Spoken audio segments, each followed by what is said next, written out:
Papa, je voudrais te montrer quelque chose.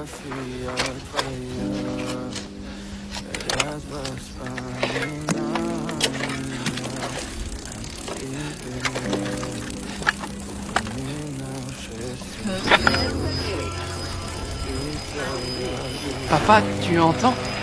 Lorsque le vieux transistor se remit soudainement à fonctionner sous l'effet du vent, les yeux du père s'illuminèrent d'une lueur de surprise. William, tout excité, dit à son père que ce n'était que le début. Il ajouta qu'il allait construire une gigantesque éolienne. Une éolienne suffisamment grande pour faire fonctionner une pompe à eau afin de redonner vie à ces terres arides. Ainsi, même pendant la saison sèche, ils pourraient cultiver des aliments et plus jamais personne ne mourrait de faim. Mais pour réaliser ce grand projet, ils avaient besoin d'un élément clé, le vélo que le père chérissait comme un trésor. Et combien de temps tu en as besoin? Il faut que je scie le cadre et que j'enlève les roues, alors tu ne pourras plus jamais t'en servir pour te déplacer. T'es sérieux? En entendant cela, l'expression du père passa de la confusion à la colère. Démonter le vélo, cela signifiait le détruire complètement. Dans cette époque de famine où même marcher devenait difficile, ce vélo représentait l'espoir de toute la famille. Oui, et ça pourrait aider tout le monde. Je ne veux plus voir cet objet stupide, tu entends? Mais papa... Je t'ai dit que je ne voulais plus voir cet objet stupide! William tenta de plaider, arguant que la connaissance pourrait changer ce qu'il ne comprenait pas, mais il reçut en réponse des rugissements encore plus forts de la part de son père. Pour ce dernier, lire et inventer ne faisait que rendre les gens paresseux, les faisant oublier les méthodes de survie de leurs ancêtres. À partir de maintenant, tu te lèveras à l'aube avec moi! Est-ce que c'est bien compris?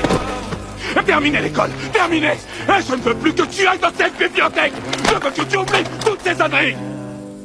Eh oui, je me suis trompé!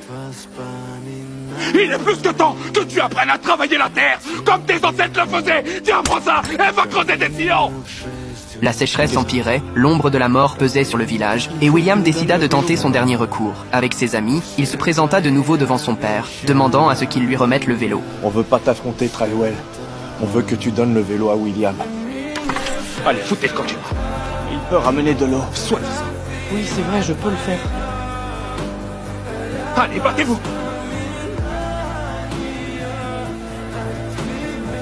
Je vous attends!